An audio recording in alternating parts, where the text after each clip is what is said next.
warahmatullahi wabarakatuh.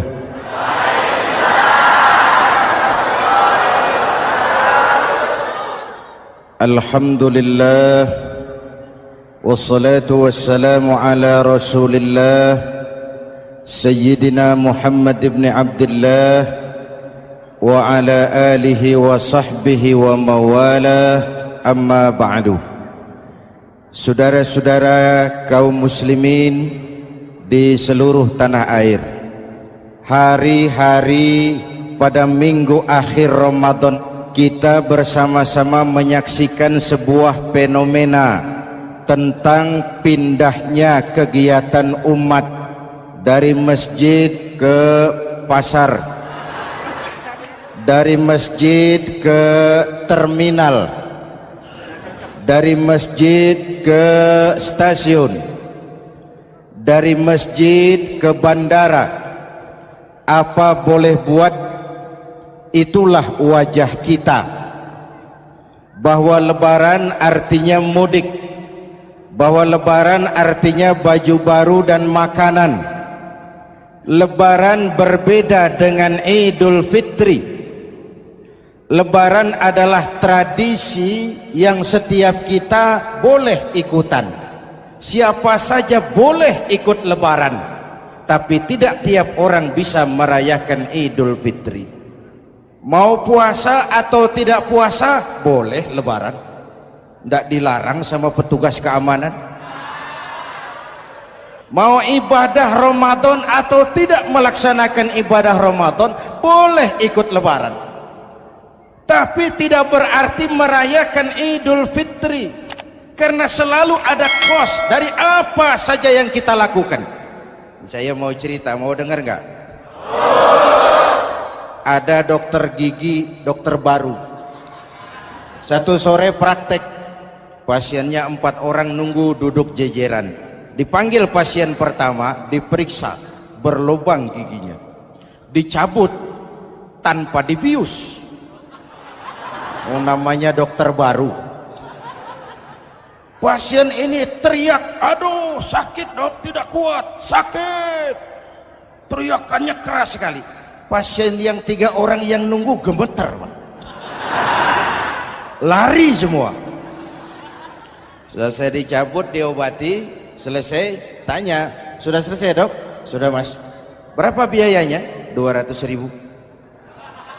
Loh, biasanya kan 50.000, kok 200.000? Biasanya sih memang 50.000, tapi siapa suruh kau teriak? Yang 3 lari.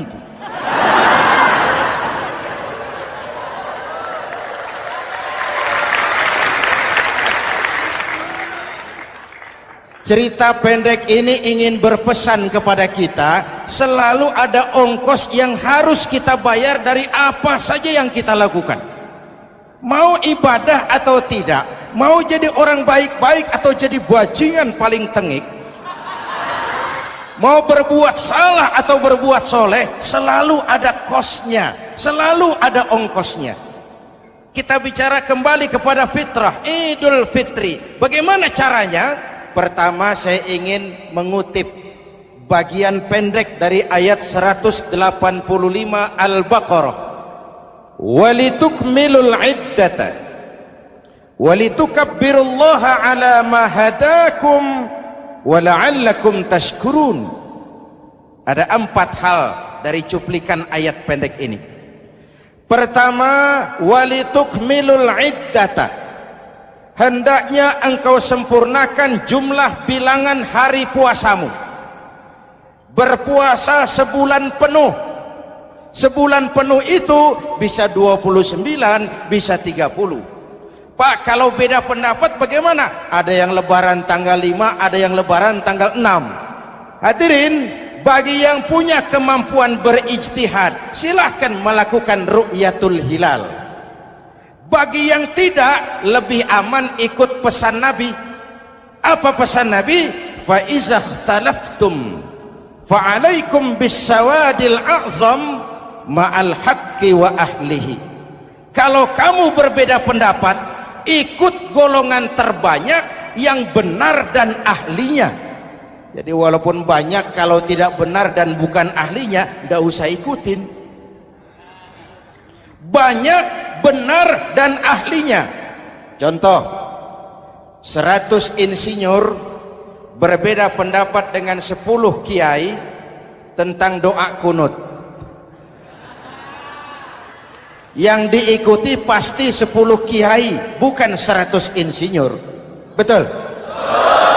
Atau sebaliknya, 10 insinyur berbeda dengan 100 kiai tentang konstruksi jembatan. Yang diikuti tentu 10 insinyur, benar dan ahlinya. Maka yang paling aman, kita punya departemen agama. Departemen agama punya ahli dari MUI, dari Nahdlatul Ulama, dari Muhammadiyah, dari Al-Wasliyah, dari Syarikat Islam, dikumpulkan melakukan ru'yatul hilal. Yang paling aman, dengerin saja pengumuman Departemen Agama.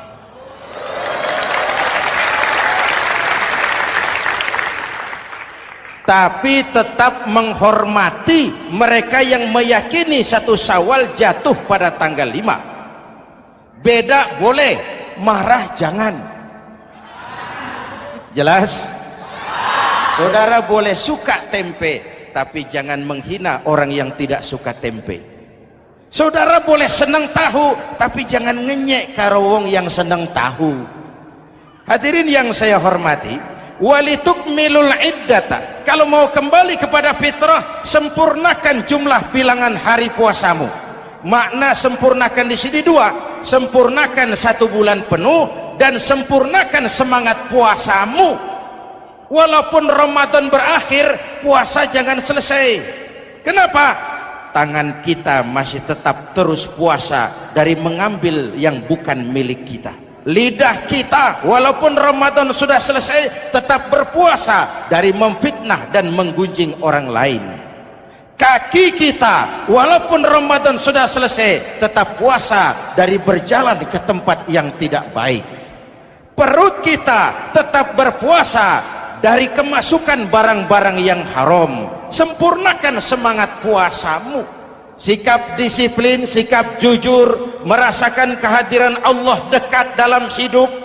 Nih contoh ringan, tadi waktu asar dan zuhur saudara sholat apa tidak?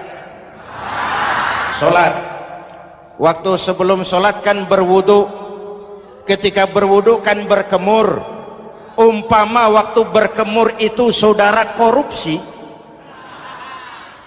sedikit saja airnya saudara minum, saya yakin jangankan petugas keamanan, teman wudhu sebelah pun tidak akan tahu kalau waktu berkemur saudara korupsi.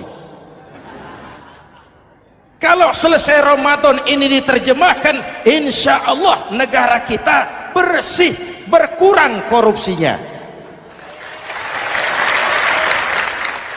Hadirin yang saya cintai, saya kembali kepada pesan Al-Baqarah 185 tadi. Walitukmilul iddata, sempurnakan jumlah bilangan hari puasamu. Puasa sebulan penuh dan kemudian lanjutkan semangat Ramadan. Disiplin, merasakan diri di bawah pengawasan Allah. Sekarang ini Allah ditekan. Kita iman dalam ucapan tapi sekuler dalam perbuatan. Tuhan cuma ada di masjid, di kantor Tuhan hilang, maka korupsi merajalela. Tuhan cuma ada di masjid, di pasar Tuhan hilang, maka timbangan tetap curang. Iman dalam ucapan tapi sekuler dalam perbuatan. Kalau jiwa dan semangat Ramadan kita bisa terapkan, insya Allah korupsi akan berkurang. Sekarang kan kita prihatin, yang tadinya teriak-teriak wong cilik malah ribut rumah mewah.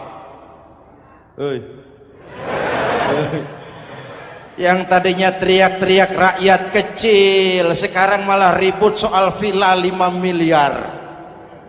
Ini kan menyedihkan, memilukan dan memalukan. Tidak punya sense of crisis. Nah, saya juga nggak tahu apa itu. Udah dengerin aja, kenapa sih? Usil bener. Padahal ekonomi kita masih terpuruk, lapangan kerja sulit, jumlah pengangguran rata-rata 2 juta orang per tahun, lapangan kerja baru sulit terbuka karena investor jangankan yang dari luar mau masuk, yang di dalam siap-siap keluar.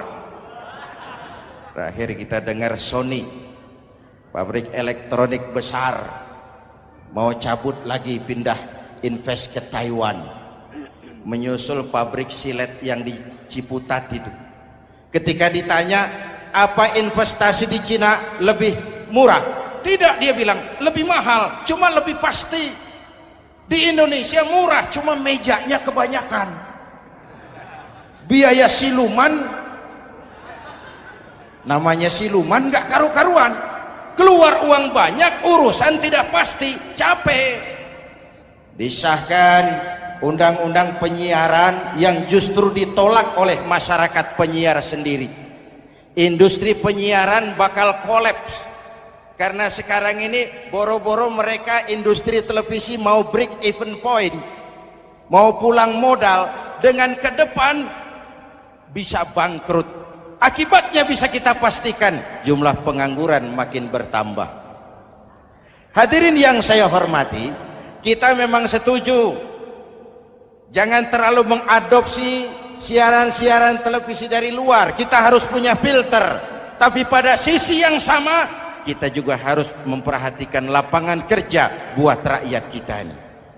Walitukmilul iddata, sempurnakan jumlah bilangan hari puasamu.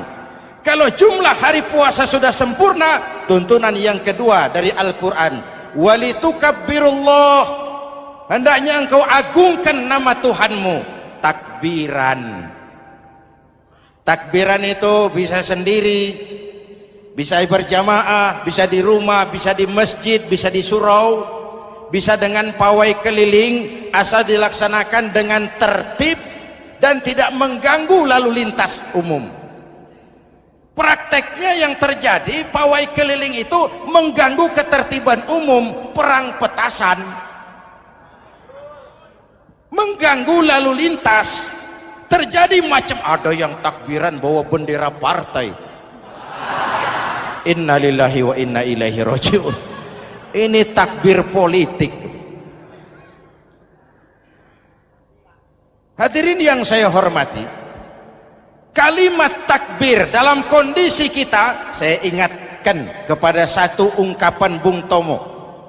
Bung Tomo, pelaku sejarah, tokoh 10 November yang dikenal sebagai Hari Pahlawan, dalam satu pidatonya saya ingat pernah berkata, andai kata tidak ada kalimat takbir, ini ungkapan Bung Tomo, andai kata tidak ada kalimat takbir, saya tidak tahu dengan apa saya harus menggerakkan putra-putra terbaik bangsa untuk bangkit berjuang melawan penjajah.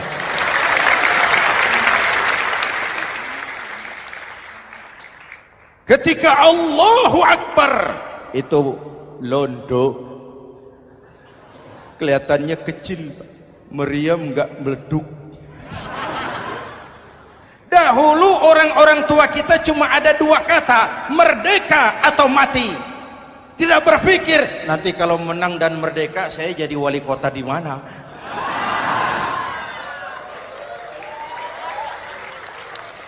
Kalimat takbir, bangsa ini harus bangkit dari keterpurukan. Bangsa ini harus bangkit mengejar ketinggalan-ketinggalannya. Bangsa ini tidak boleh terpuruk terus, dan semangat takbir harus menjiwai kita. Tidak ada capek dalam perjuangan, tidak ada puas dalam upaya. Keberhasilan cuma pengantar ke arah keberhasilan yang lebih baik lagi. Walitukabbirullah, hendaknya engkau agungkan nama Tuhanmu. Nama Allah menjadi motivasi besar dalam kehidupan kita. Ini pesan Quran Al-Baqarah 185. Pesan kedua, setelah sempurnakan jumlah bilangan hari puasamu, agungkan nama Tuhanmu. Takbiran.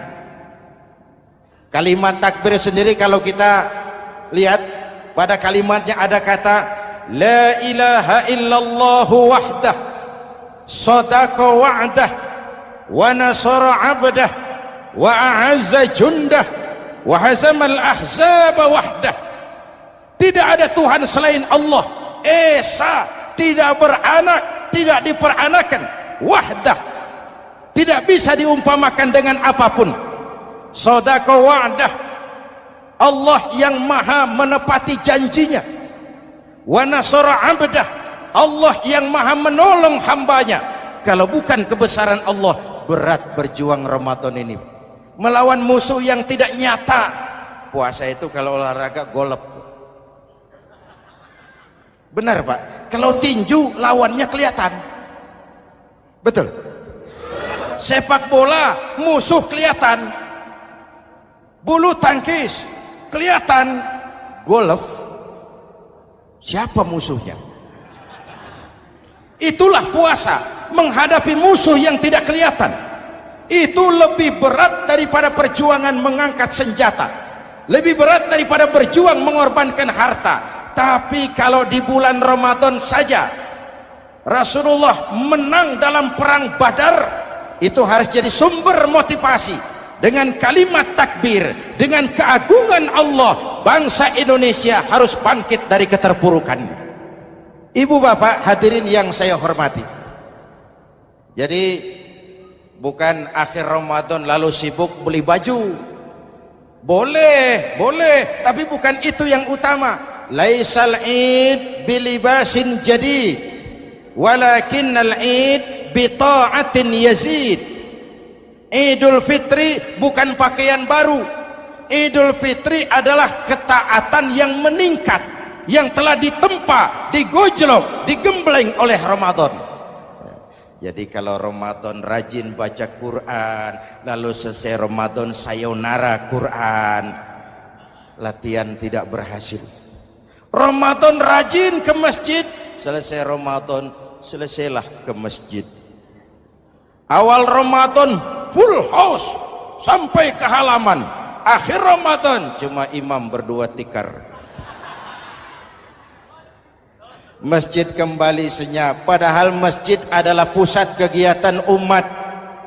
Saudara lihat dari sejarah, ketika hijrah ke Madinah, Rasul singgah di Kuba. Apa yang beliau lakukan? Membangun masjid. Ketika sampai di Madinah, kesibukan pertama beliau apa? Mencari rumah dinas? Bukan. Kesibukan pertama beliau mencari lokasi di mana membangun masjid. Isra dan Mi'raj, perjalanan besar dimulai dari masjid ke masjid. Ini indikasi masjid memang merupakan pusat kegiatan umat. Umat Islam dengan masjid seperti ikan dengan air, tidak boleh pisah. Ada ikan yang tidak betah di air? Ada. Ikan mau modar.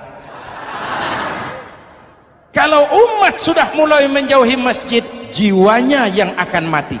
Kalau jiwanya mati, jasadnya masih hidup, itu namanya bangkai berjalan. Walitukabbirullah, engkau agungkan nama Tuhanmu. Takbiran, setelah berjuang penuh membina takwa, mengharap ridho, mengendalikan nafsu. Ingat loh, puasa itu bukan menghilangkan nafsu, mengendalikan, menempatkan pada tempatnya. Manusia tanpa nafsu bukan manusia, tapi manusia yang disetir nafsu turun jadi binatang, bahkan lebih rendah daripada binatang. Puasa ini menempatkan nafsu di tempatnya. Hai laki-laki, kamu nafsu sama perempuan? Betul Pak. Perempuan suka laki-laki? Betul Pak. Boleh lewat sini, lewat pintu yang disebut nikah.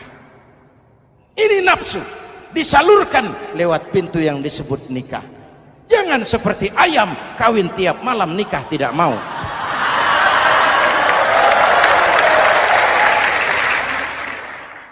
Hai manusia, nafsu kepada materi, kepengen kaya? Iya Pak, boleh.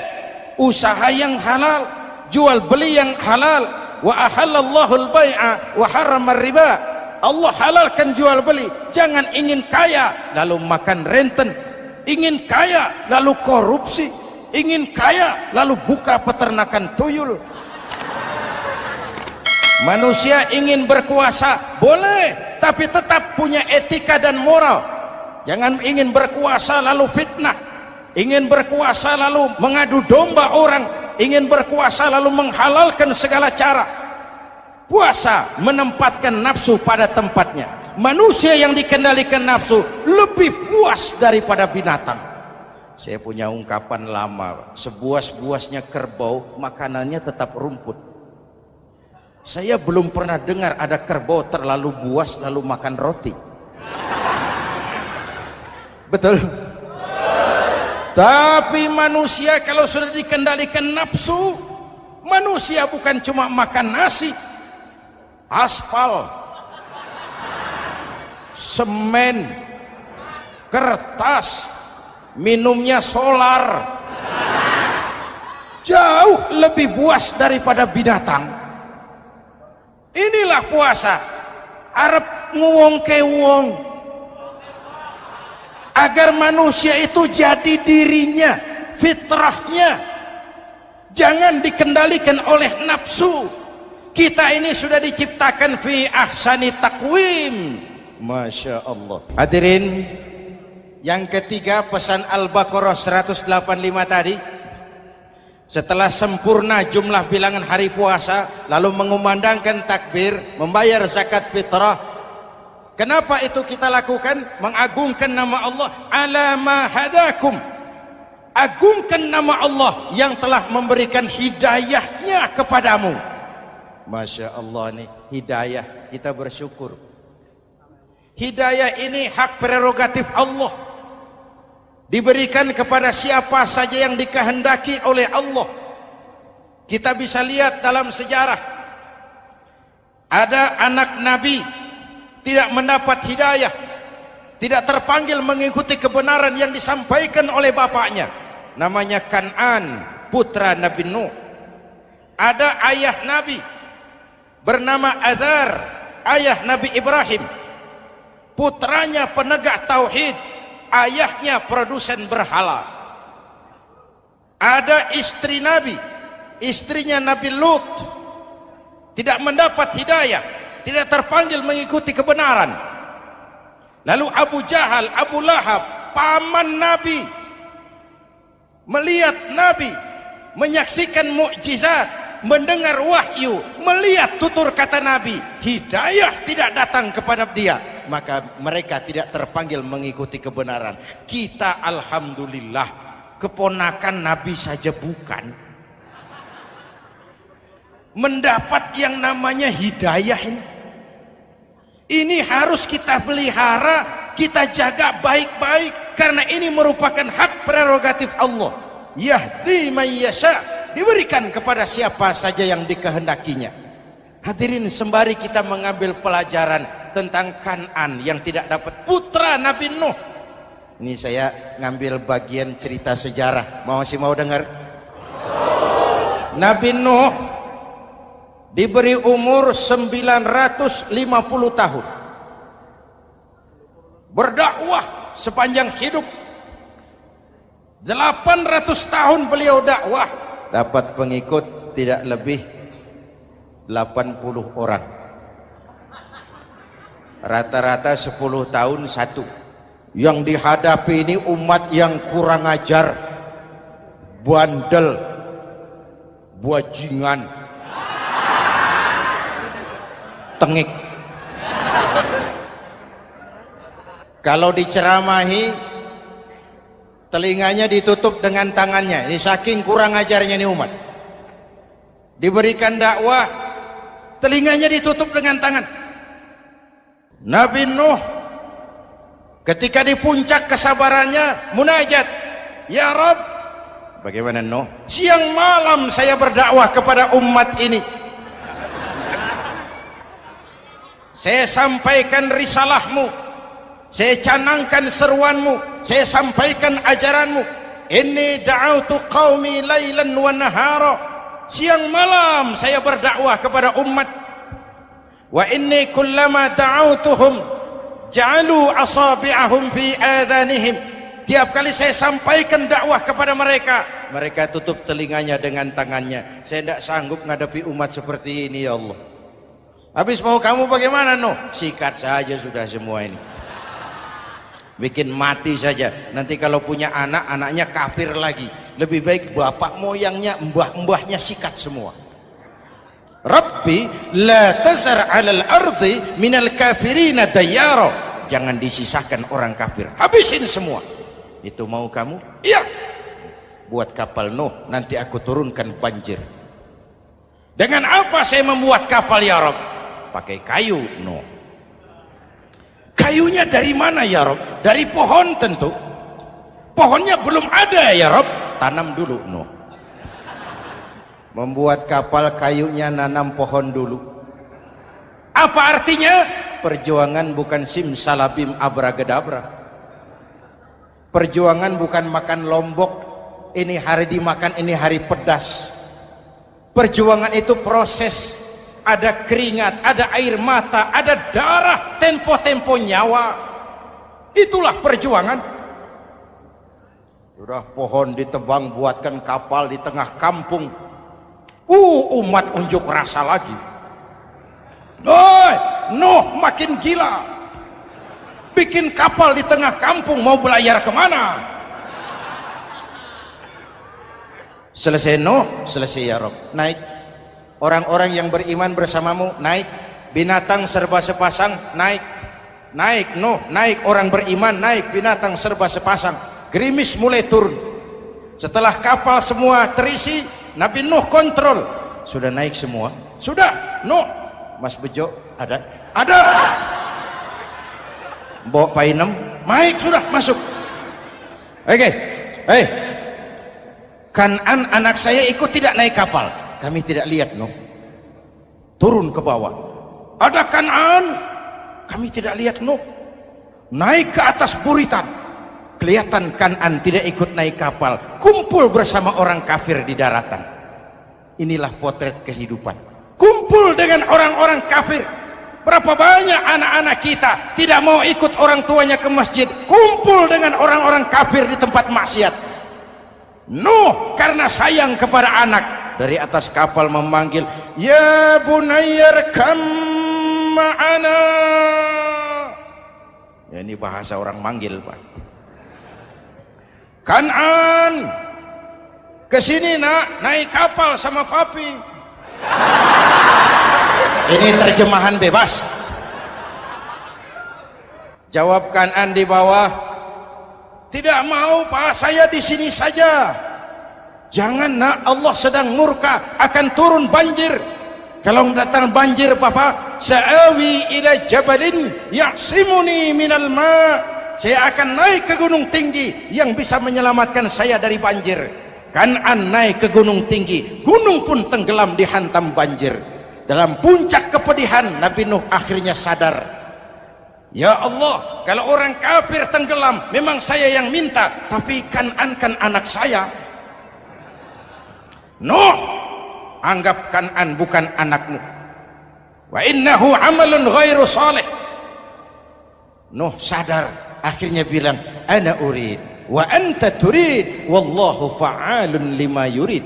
Aku punya kemauan, kau Kanan punya kemauan, Allah juga punya kemauan. Kemauan Allah lah yang akhirnya jadi kenyataan. Nek sekarang juga kita ngadepi musim banjir. Bukan banjir air saja, banjir peradaban-peradaban yang masuk ke negeri kita. Banjir maksiat, banjir munkarot. Kalau kita sudah ke masjid, kita sudah naik kapal. Tolong kontrol anak-anak kita. Tolong kontrol tetangga kita. Ayo naik kapal. Banjir.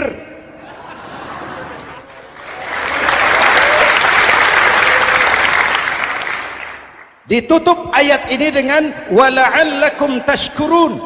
Atas hidayah yang diberikan kepada kita, kita bisa melaksanakan ibadah Ramadan, bisa takbiran, dan diakhiri dengan ungkapan tasyakkur. Tasyakkur dan tafakkur, mensyukuri nikmat. Saya berulang kali mengingatkan, nikmat bisa berubah menjadi azab kalau kita tidak pandai mensyukurinya.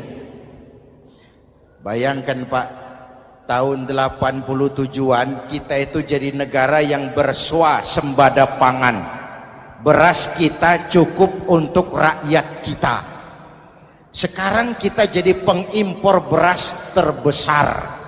Kita beli beras ke Vietnam, kita beli beras ke Thailand, ke negara-negara yang lebih kecil dari kita. Kenapa? Karena sawah kita tanami gedung dan beton. La in syakartum la azidannakum wa la in kafartum inna adzabi lasyadid. Kalau kamu bersyukur, aku tambah nikmat. Kalau kamu ingkar, tidak pandai bersyukur, awas, azabku pedih. Maka ungkapan saya, orang kaya bisa masuk surga karena hartanya, orang kaya bisa masuk neraka juga karena hartanya. Syukur apa tidak syukur? Pejabat bisa masuk surga karena jabatannya, pejabat banyak yang masuk neraka juga karena jabatannya. Syukur apa tidak syukur?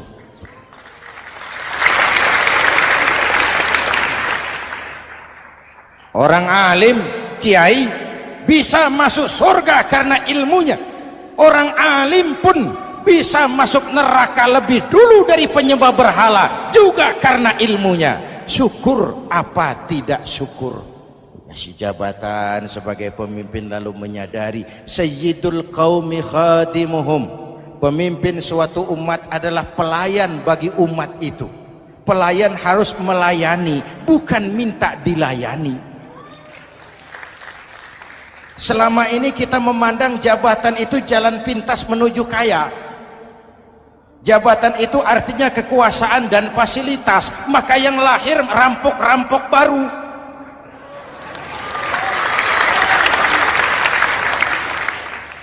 Jabatan adalah alat untuk pengabdian di tengah rakyat yang sedang susah, di tengah negara yang sedang terpuruk.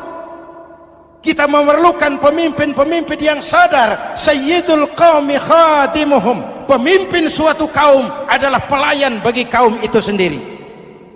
Ibu bapak hadirin yang saya hormati, dengan mensyukuri itu maka makna Idul Fitri meresap kembali kepada fitrah kita sebagai manusia. Fitrah kesucian. Secara sederhana orang gambarkan kembali kepada fitrah seperti bayi baru dilahirkan oleh ibunya, bersih, suci, tanpa dosa, lantaran sudah dibersihkan oleh ibadah Ramadan. Tapi para ulama khalaf ada yang mengartikan fitrah itu kecenderungan kepada kebajikan, kecenderungan kepada kebaikan. Itu juga fitrah. Kembali kepada fitrah manusia, kecenderungan untuk berbuat baik. Kita lahir bayi tidak punya dosa, betul? Tidak ada dosa warisan dalam Islam. Kalau harta warisan ada, dosa warisan tidak. Karena itu dalam Islam juga tidak ada penebusan dosa. Kalau dosa bisa ditebus dengan uang, tentu Menteri Keuangan nomor 1 masuk surga.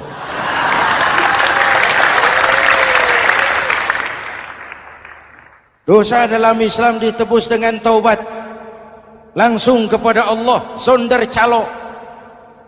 Hadirin yang saya hormati, kembali kepada fitrah seperti bayi baru dilahirkan oleh ibunya, bersih, tidak punya dosa kepada Allah lantaran sudah dibersihkan oleh ibadah Ramadan. Soalnya kemudian kita kan tidak hanya bersalah kepada Allah, kita ini juga bergaul dengan sesama manusia, betul? Sebuah hadis, sahabat ditanya oleh Rasul, atadruna manil muflis? Saudara-saudara, tahu kamu siapa orang yang bangkrut? Oh Rasul, orang bangkrut yang tidak punya uang, orang bangkrut yang tidak punya harta. Salah kata Rasul. Innal muflisa min ummati, yang bangkrut dari golongan umatku, yang besok di hari kiamat datang menghadap Allah dengan membawa pahala solat, membawa pahala zakat, membawa pahala haji, membawa pahala sedekah pada satu pihak. Sementara pada sisi yang lain sebelah kiri, orang ini juga datang membawa kesalahan karena pernah mencaci maki orang, pernah memfitnah orang, pernah memakan harta orang dengan cara yang zalim. Satu sisi bawa kebajikan, sisi lain bawa kesalahan. Kalau ini yang terjadi, bagaimana nasib kita kata Nabi? Tuhan, ini pahala solat saya, ini solat yang wajib, ini yang sunnah, rawatibnya, nawafilnya. Datang orang, sebentar Tuhan, apa? Dia memang rajin solat, tapi saya pernah dicaci maki, hancur nama saya, remuk hati saya. Di dunia saya tidak bisa membalas karena dia lebih berkuasa. Sekarang saya menuntut keadilan. Betul? Iya Tuhan. Sini pahala solatmu, kasih orang yang kau caci maki. Tuhan, ini pahala puasa saya, yang wajib Ramadannya, sunnah 6 hari Syawalnya, Senin Kemisnya. Ini Tuhan. Datang lagi, sebentar Tuhan. Kenapa? Dia memang rajin puasa, tapi saya pernah difitnah tanpa benar, dicorengkan arang ke dahi, hancur nama saya karenanya. Saya menuntut keadilan karena di dunia waktu itu cuma banyak pengadilan, tapi tidak ada keadilan. Benar? Benar. Ini pahala solatmu, kasih orang yang kau fitnah. Tuhan, ini pahala zakat saya. Datang lagi, Tuhan, dia memang suka zakat, tapi korupsinya lebih besar dari zakatnya. Untuk keadilan, sini pahala zakatmu kasih. Kalau habis pahala kebaikan, orang yang menuntut masih banyak, diambillah dosa orang yang kita sakiti, diberikan kepada kita. Pahala dipreteli, dosa diberikan. Apa enggak bangkrut? Ibarat orang dagang, modal habis, tagihan hutang datang terus. Kenapa? Orang ini cuma baik hubungannya kepada Allah, tapi tidak baik hubungannya dengan sesama manusia. Karena itu, dalam konteks dengan fitrah, manusia makhluk yang fitrah. Apa fitrah itu? Pertama, manusia makhluk yang bertuhan. Itu fitrah. Mengingkari Tuhan, mengingkari fitrah. Yang kedua, manusia makhluk sosial, zon politikan. Itu fitrah. Kita tidak bisa hidup sendiri. Betapa dan siapapun kita memerlukan yang lain. Maka nuansa Ramadan intinya adalah silaturahmi. Nuansa Idul Fitri silaturahmi antar sesama kita. Ada baiknya saya ingatkan lagi sebuah hadis. Masih mau dengar? Selesai sholat Id, sahabat mendengar Rasul mengucapkan amin 3 kali. Amin, amin, amin. Ya Rasul, ada apa? Tadi turun Jibril selesai sholat, mau berdoa. Muhammad, aku mau mohon kepada Allah, mau kau aminkan? Silahkan Jibril. Jibril doa, Rasul amin. Doanya 3 macam permohonan, maka Rasul 3 kali mengucapkan amin. Kalau sudah Jibril yang doa, Rasul yang amin, apa ya doanya ditolak? Apa isi doanya? Yang pertama, ya Allah, doa malaikat Jibril, hari ini 1 Syawal, waktu itu doanya, saya mohon kepadamu, jangan engkau terima puasa dan ibadahnya anak yang durhaka kepada ibu bapaknya. Rasul mengucapkan amin. Renungan buat kita. Itu sebabnya barangkali sesibuk-sibuk di Jakarta masih mau mudik nemui orang tua. Yang kedua, ya Rabb, saya mohon kepadamu, jangan engkau terima puasa dan ibadahnya istri yang durhaka kepada suaminya. Amin. Kedengaran Bu? Ada ibu-ibu tanya, Pak, kalau suami yang durhaka sama istrinya bagaimana? Nah, hadisnya tidak menjelaskan itu, Bu.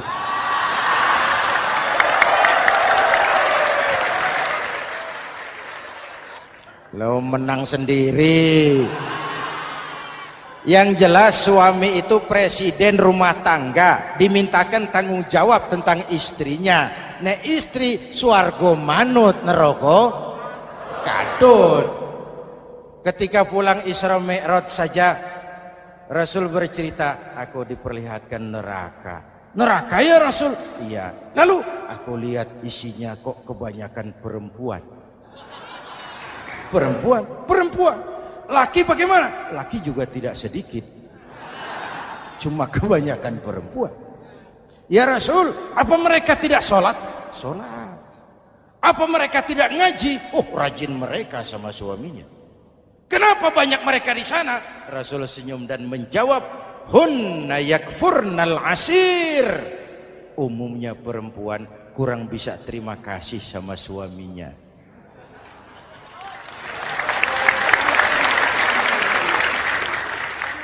Ini penyakit turunan. Oi, ngaku oi. Lalu yang ketiga, ya Allah, hari ini saya mohon kepadamu, jangan engkau terima puasa dan ibadahnya muslim yang tidak mau memaafkan sesama saudaranya muslim. Memaafkan lebih berat daripada meminta maaf, tapi memberi maaf lebih mulia daripada meminta maaf. Inilah nuansa mengembalikan semangat saling menghargai, saling mencintai, keutuhan, kerukunan, dan kedamaian. Sudah capek kita rakyat dengan konflik. Sudah capek kita dengan mengedepankan perbedaan dan bukan persamaan. Sudah waktunya kita berbeda tapi tetap bergandengan, tetap bersama menyongsong hari esok yang lebih baik. Mintalah ridho ibu bapak, suami kepada istri, istri kepada suami, dan memaafkan sesama saudara muslim sehingga kita benar-benar kembali kepada fitrah. Terima kasih dan mohon maaf, semoga ada manfaatnya. Usikum wa nafsi bitaqwallah. Wassalamualaikum warahmatullahi wabarakatuh.